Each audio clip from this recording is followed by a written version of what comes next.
Why is a watchdog smaller in the daytime? Because he's let out at night. Correct. Pay that man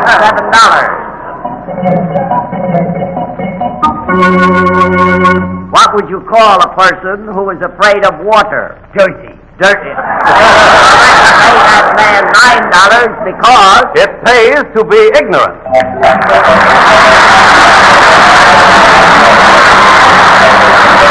Once again, the makers of WOR Mutual present their special educational feature, It Pays to Be Ignorant, presided over by that famous scholar, historian, and panhandler, a member of the team of Howard and Shelton, Tom Howard. Thank you, Bruce Elliott, and good evening, ladies and gentlemen. Well, here we are with that quiz program which makes everybody connected with it look silly. With a board of experts who are so dumb, they think an atomizer is a person who hoards atoms. There are many things I really enjoy doing, but instead I find myself faced with the gruesome task of introducing these three morons to you. First, we have the celebrated author, Mr. Harry McNaughton, who has just written a condensed version of the book, The Rise and Fall of the Roman Empire, entitled Kerplunk. But here he is, Mr. Harry McNaughton. Mr. McNaughton. I have a poem, Mr. Howard. I see. I eat my peas with honey. I've done it all my life. It makes the peas taste funny, but it keeps them on my knife. Oh, yeah. It's the new non-skid method, of eating peas. All right, Mr. McNaughton. They always slip into my lap somehow. Let's not bother with Sort it. of messy. You've never heard of an instrument called the fork, did you? Let's get on with the program. Next, we have a woman who is so big, she uses the corporation form to pay her income tax. A woman whose face looks as if she'd been on a sightseeing tour through a meat grinder, Miss Lola McConnell. Miss McConnell, ladies and gentlemen. I hope it gets through on time tonight, Mr. Howard. I have an appointment to see my doctor. Oh, you're not feeling well? Well, you remember a year ago when I had rheumatism so bad? Yeah. Well, this doctor cured me. I see. So your rheumatism is back again? Oh, no. No. No, but he told me to keep away from the dampness. I see. So I want to find out if it's all right to take a bath. After take My word. After a year. I see. All right, let's get on. Next, we have a man who takes a ruler to bed with him so he can see how long he sleeps. A man who telephones the fire department when his house gets cold, Mr. George Shelton. Mr. Shelton, ladies. Mr. Howard, I think I got cheated out of 2 bits today. How did that happen? Well, I bought a tube of shaving cream, that brushless stuff, and it says right on the tube, no mug required. Well, what's wrong with that? No mug Well, required. what am I supposed to shave? What? Oh. Just waste a lot of money. No sense in buying the All right, No. Mr. Sheldon, when you are shaving yourself, do you ever cut your throat? No. Isn't it a temptation? You know what it is? Try it sometime. Well, there they are, folks. If you're waiting for the program to improve, you don't know us. Our first question tonight comes from Mr. Paul Douglas of New York City. Now, here it is. What is a bread knife used for? No help, please, from the audience. Did you hear the question, Mr. Sheldon? Every word of it, Mr. Howard, every word of it. What do you think of it? I think it's a very keen question. A very keen question. If you ask me, that was a very sharp remark. All right. Oh, I'm all on edge tonight. Oh, you're all on that. Please. Never mind the puns. What is a bread knife used for? You want to know the answer, Miss McConnell? I should, shouldn't I? Yes, you should. Well, I don't. Well, you don't. You don't know what a bread knife is used for? We never use bread in our house. You never used bread? No, we use nothing but toast. Oh, I see. That's marvelous. Miss McConnell, if I had your head, I'd turn it over to the scrap drive. What is a bread knife used for? Let me give you a clue. The answer I want is something made from dough. Do you know what dough is, Mr. Shelton? Sure, dough is something that everybody needs. It attracts a lot of half-baked friends, and when you have enough of it, you belong to the upper crust. And when you're broke, you're just a loafer. All right.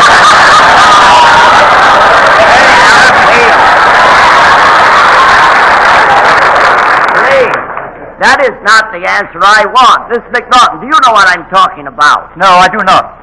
If you know what you're talking about, I don't see how you expect me to know. But wait a minute. I happen to know what I'm talking about. Then you answer the question. Mr. McNaughton, please, how is it you never derive any benefit from these questions? Well, you see, Mr. Howard, I have no deriver's license. You have no... No, that is terrible. You know, my girl is taking driver's lessons. Oh, really? How's she making out? Not so good, not so good. You see, when the road turns the same time she does, it's just a coincidence. My old man and me were driving along in our car the other day. We came to the George Washington Bridge. Yeah? The man said 50 cents, and my old man said so. So, I see. So, Miss McConnell, have you no scruples? Oh, no. No, I was vaccinated when I was a little girl. I see. Oh, Miss McConnell, you vaccinate me. Never mind, please. Miss McConnell, when you were a little girl, they hadn't discovered vaccination. Well, the doctor stuck something in my arm. I see. Must have been a phonograph needle. What do you mean? Well, the record speaks for itself. The record. Look, please. I still haven't found out what a bread knife is used for. Miss McNaughton, does your wife have a bread knife? Oh, rather, yes, Mr. Howard. She has a beautiful bread knife. Well, what does she use it for? To chase me out of the kitchen. You mean your wife hits you with a bread knife? Oh, no. She never hits me with it. She just throws it at me. Throws a bread knife at you? For what reason? What's her aim? Sometimes it's pretty good. Yeah. You know, I feel like a dartboard. Do any of you know what a knife is? Oh, sure. I know what a knife is, Mr. Howard. Good. What do you use a knife for? To eat my mashed potatoes with. I see. Don't you use a fork? Sure. What do you use the fork for? To pick my teeth. To pick your teeth. Did you ever read Emily Post? Never mind Emily Post. I think that's enough. Suppose we send Mr. Douglas $4.04 for his question. Yes, sir, Mr. Howard. I slice off $4.04 and send the dough to Mr. Paul Douglas. I see. You're using punch, too. Tell him the bread knife is used to cut bread with. Thank you.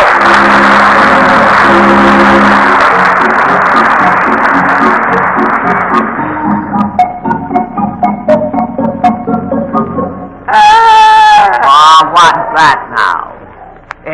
Will somebody get that organ player out of here or throw him a fish or something, will you?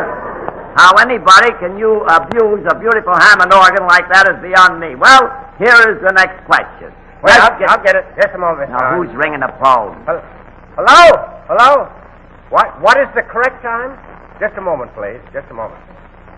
It's now, the correct time is 20 minutes to 8. Oh, you're welcome. Thank you. Now, what's that all about? Who was that? The Boulevard Watch Company. I see. Okay, please. The Boulevard Watch Company. Ain't this awful? Here is the next question sent in by Mrs. Walter Sharples of East Arlington, Massachusetts. Here is the question. What time of year is best for winter sports? Oh, my word, I say that's a very good question, isn't it? Yes, it is a very good question. I can hardly wait till I hear the answer. I see. Miss McNaughton, I expect you to find the answer. Why, have you lost it? No, I haven't lost it. Maybe you hid it. I didn't hide it. But it must be around someplace. Please. Miss McConnell, are you sitting on it? Now, what is this? I don't think so. Will you please sit down? Sit down. Can't you stop this?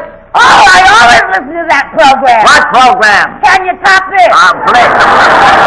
I'm not talking about a radio program. I have a question here. What time of year is best for winter sports? Well, Mr. Howard, what particular sport did you have in mind? Any sport. Ice skating, hockey, skiing. Oh, I played hockey, Mr. Howard. Fine. Now, what time of year did you play hockey? Anytime, but mostly in the spring. You didn't play hockey in the spring. You know, that's what I tried to tell my school teacher when she caught up with me. Now, wait a minute. I'm talking about hockey, not hooky. Oh. Please, what time of year is best for winter sports? You know, speaking of winter sports, I love ice skating. Yesterday, I skated for hours on end.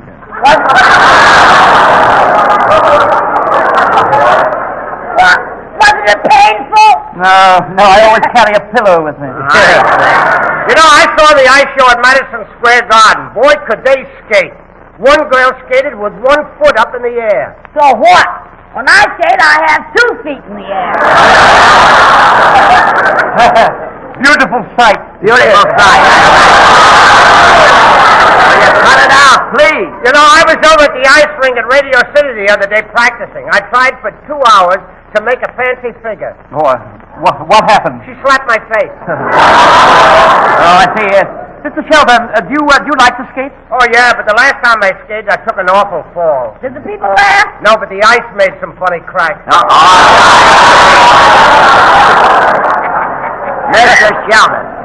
Mr. Sheldon, the half-wit must have given you a piece of his mind. Yeah, and you're not going to get it back either. All right. Mr. Collins, do you know anything about winter sports? No. In my days, the ladies didn't go in for winter sports. Uh-huh. The girls of the day are muscle-bound. Yeah, and the girls in your day were bustle-bound. Another crack like that, and I'm liable to throw you a dirty look. Well, you better keep it on you. It looks good. The question is still unanswered. What season of the year is best for winter sports? You know, I took a trip up to the mountains last week to do a little skiing. But after the first hour, I gave it up. No ambition? No snow. No, sir. I remember the first and the last time I went skiing. You know, I took one of those big jumps like, well, when I landed, one ski went one way and the other ski went the other way. I thought I'd flip. It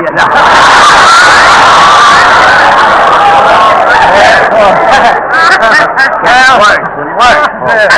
Well, of course, that's you all over. Yeah, that's you all over. You know, personally, I like tobogganing.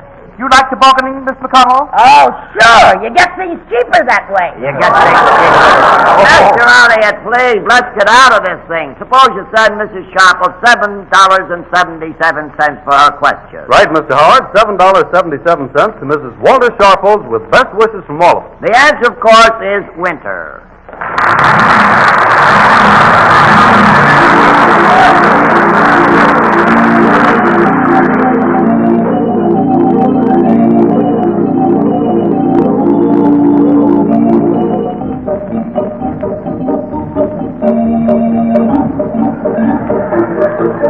Got to talk about winter and he plays seashore.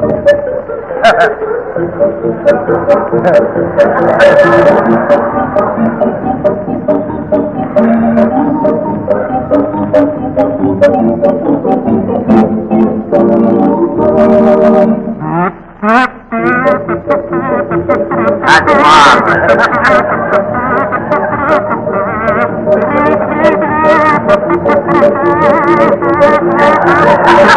I hope that guy don't.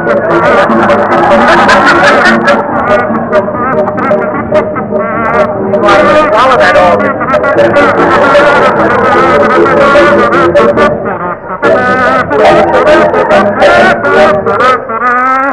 Oh, that's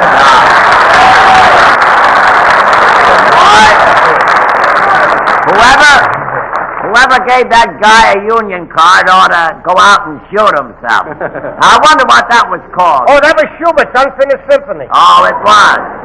Well, if it sounded like that, I don't blame him for not finishing it. Well, folks, that brings us up to the part of the program where we ask the studio audience to take part. We have invited two members up here on the stage. They can ask the experts a question. If they get the correct answer, we give them the deed to Fort Knox.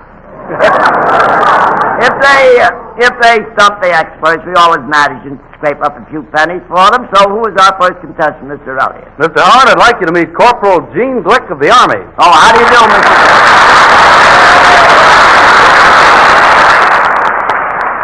How do you do, Corporal Glick? We're very glad to have you with us. Would you mind telling us just a little about yourself, such as where is your hometown, please? Plainfield, New Jersey. Oh, Plainfield, New Jersey. Well, taste me in the mouth and call me toothbrush. Yes. You know, I used to work in that town. Yeah, it's an umpire in the union. And a union. Umpire for a labor union? Yeah, I used to call strikes. You said...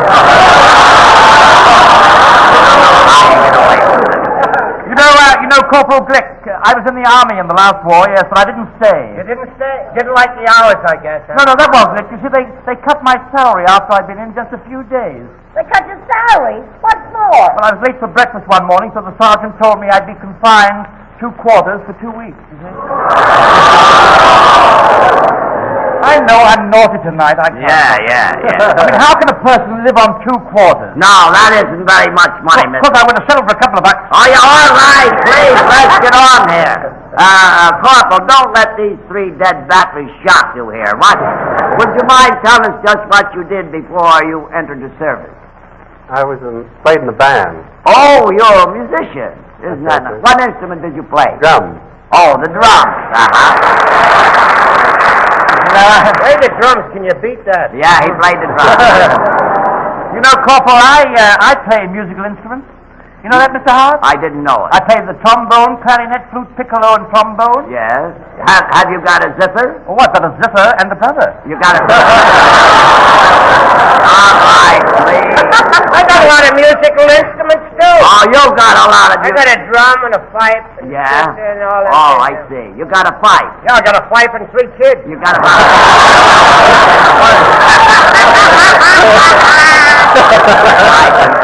I know you ruined it, but let it go. We're very glad, Corporal, to have you with us tonight. Yeah, what's your first name, honey? James. What? James. Gene. Isn't that sweet? Yeah, Gene. He's a cute sir, ain't he, huh? Yeah, he's- Well, I'll tell you, you can just call me Bubbles. I'm so light and airy. Yeah? And you're just about the same shape. I got Sit down.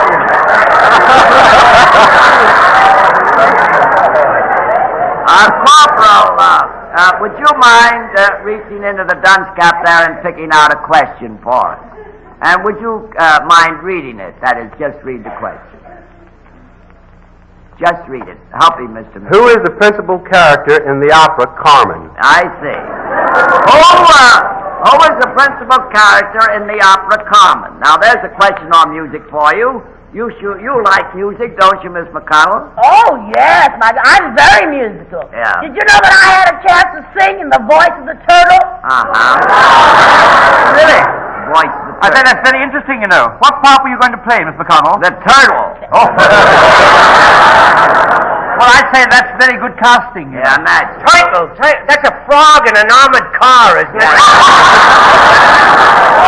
Yeah, they use their necks for sweaters. You got it. Oh, turtleneck sweaters. All right, don't let us Can't pull the wool over his eyes. No. The question is about Carmen. Did you ever see Carmen, Mr. McNaughton? Oh, did it? Rather, yes. Wonderful You did? production. Wonderful production. Oh, I'm glad you saw it. Then perhaps you can name the leading character in it. Now, let me see. Leading character. Don't tell me. Oh, no, I won't. Don't rush me now. See, it was a girl. That's right. Now, what was her name? Let me give you a hint. The Yes. principal characters in Romeo and Juliet were Romeo and Juliet. Now, what is the principal character in Carmen? I think you're wrong there, Mr. Howard. If I remember correctly, there's no Romeo and Juliet in Carmen. I didn't say there was. Sounds to me like you said Romeo and Juliet. Yes. No, please. I love Romeo and Juliet. I always call my old man Romeo. Why? Because he's so romantic? No, because when he takes me to a theater, he always buys seats in the balcony. I see. I prefer Hamlet myself. You like Hamlet? Yes, to be or not to be, that is the question. No, you're wrong, Mr. McNaughton. That is not the question. No? The question is, what part does Romeo and Juliet play in the opera Carmen? Not I listen. Oh, yeah, you listen, yeah. Look, the question is, what is the name of the principal character in the opera Carmen? No, Mr. McNaughton said to be or not to be was the question. To be or not to be what? Look a minute, I please. didn't say to be or not to be was the question. Well, who said it? Somebody said it. Hamlet said it. It was Hamlet's question.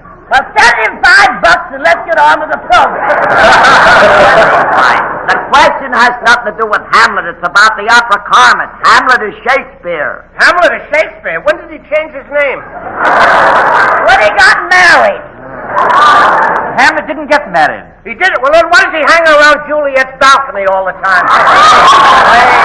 You know, Mr. Howard, I played in Romeo and Juliet. Oh, really, Miss McConnell? Did you have a nice balcony?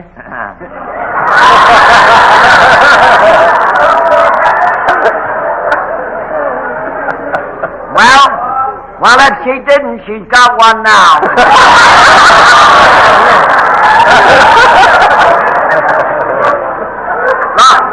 get back. There is no question about Juliet's balcony. The question is about the opera Carmen. That's a musical question, ain't it? I'm glad you're paying attention. That's right.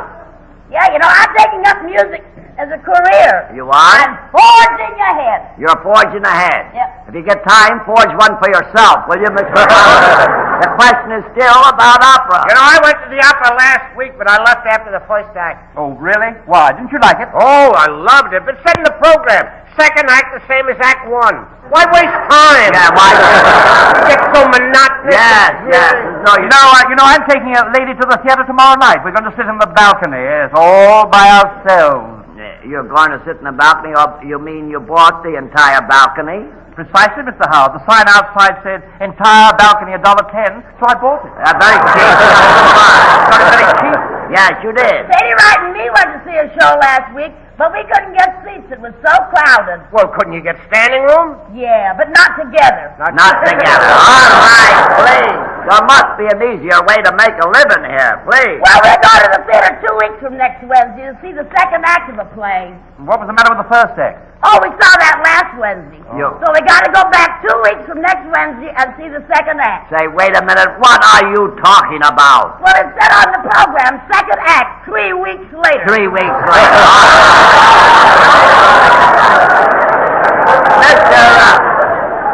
Mr. Elliott, before we're here for the next 3 weeks, suppose we pay our friend for his question. Give him $15 for his question. Yes, sir, Mr. Howard. Here you are, Corporal Gene Glick. $15 and the best of luck to you, sir.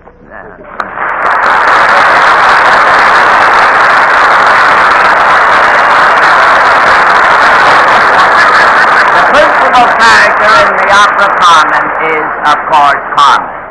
Finish out.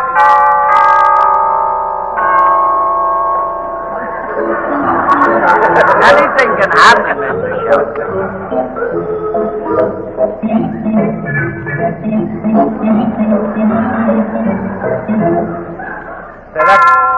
Isn't that sweet? Christmas is here again. Oh, that's sweet music, I've always been a pushover for Gilbert and Sullivan. Gilbert Sullivan. Which one, Gilbert or Sullivan? Which one is he, Gilbert or something? I think his name's Sam.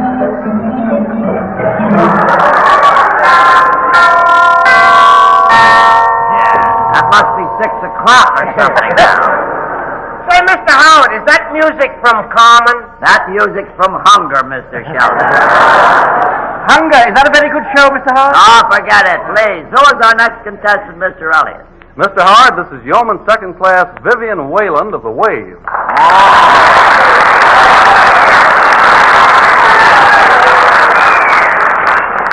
How do you do, Miss Whalen, and welcome to It Pays to Be Ignorant. Would you mind just telling us just the least little bit about yourself? Where would your home be? Would you care to tell us? In Wauwatosa, Wisconsin. Wauwatosa, Wisconsin. That's remarkable, Miss Whalen. I used to go with a young lady in that town. In fact, I almost married her. Yeah. Extraordinary, Her father was a millionaire. Oh, She was an heiress. She was an heiress. Yeah, how'd you make out? Very badly. It was like losing a ball game. No runs, no hits, no heiress.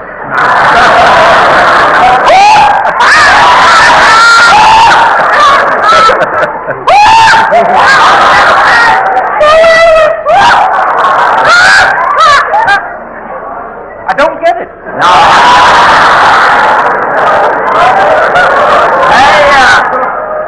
Pay no attention to them, Miss Whalen. Now, why do I look in a uniform like that? How would you look in what, Miss Connell? In a uniform like that? A Sherman tank, you would look like.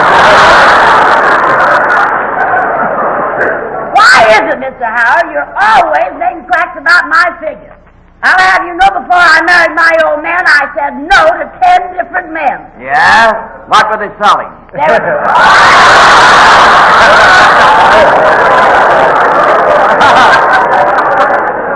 You know, Mr. Howard, I like girls in uniform. Yeah? Mr. McNaughton, what do you like in girls' clothing? Girls? Would you care to tell us, Miss Whalen, what you did before you entered the service? I was going to college. Oh, you went to college. I see. What college would you care? Carroll College. What college? Carroll College. Carroll College. Carroll College. I went to college, too. Oh, you went there, I imagine. Yeah, I took up trigonometry. Trigonometry. Yeah, I always wanted to learn how to shoot a gun. I see. You know, speaking of colleges, I spent the best years of my life, up at Vassar. That is a girls' college. You're telling me. Please, well, thank you for being so nice about everything. Would you kindly pick a question from the dunce cap for us? And would you care to read the question, please? Was Helen of Troy a man or a woman? Was Helen of Troy a man or a woman? Oh, they're getting harder all the time. Yes. Well, don't be surprised if she turns out to be a football player after these morons get through kicking the question around. Mr. Howard, what was the question again? Mr. McNaughton, must I keep on repeating myself? Oh, no, I don't want you to repeat yourself, Mr. Howard. Just repeat the question. I see. Was Helen of Troy a man or a woman? What was her first name? Oh, please. Haven't you ever heard of Helen of Troy, Mr. Sheldon? No, but I've heard of Benny of Rochester. Oh, yeah, Yeah, then there was Joan of Arc. Yeah. And your brother, Noah's Ark. Yeah, okay. Let me set you straight here. Helen of Troy was a myth. Yeah, she was a what? A myth. A myth. Mr. Howard, are your teeth slipping?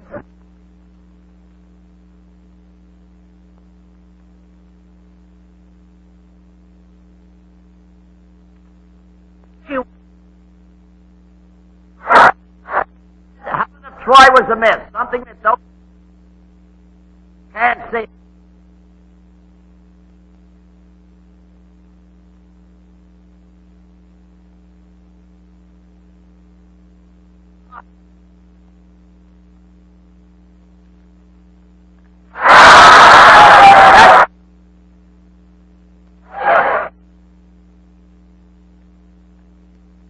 She didn't live, and then you say she did live.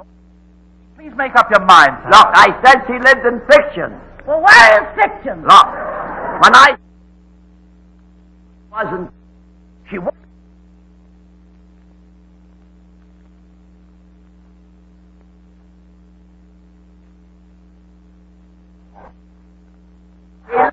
Imagination. Oh, she moved. She didn't like fiction.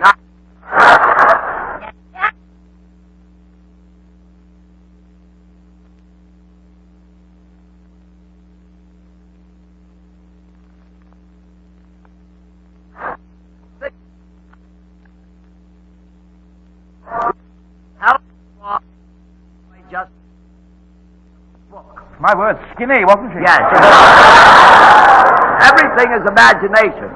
A person thinks they have a toothache, that's imagination. You wake up in the morning with a headache, imagination. You say you can't sleep at night, imagination. What?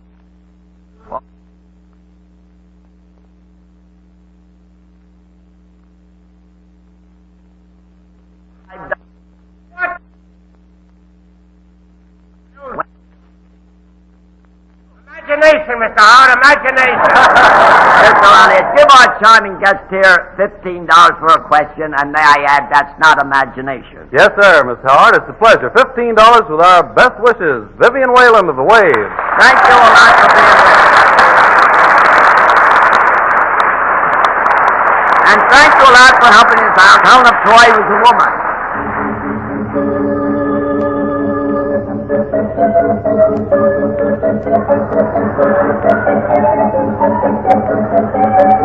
Walk up this way, folks. That's marvelous. Well, here's that crackpot question, folks, sent in by Mrs. Lester of New London, Connecticut. You are to tell us the name of this man. He was born in 1564, died in 1660. He was an English dramatist and poet, and was known as the Bard of Avon. Among his famous plays are The Merchants of Venice, Romeo and Juliet, Hamlet, and many others. His father's name was Shakespeare. His first name was William. Can you tell me the name? William Tell. That is wrong, but send Mrs. Lester $8.19 for the question, because it pays to be ignorant.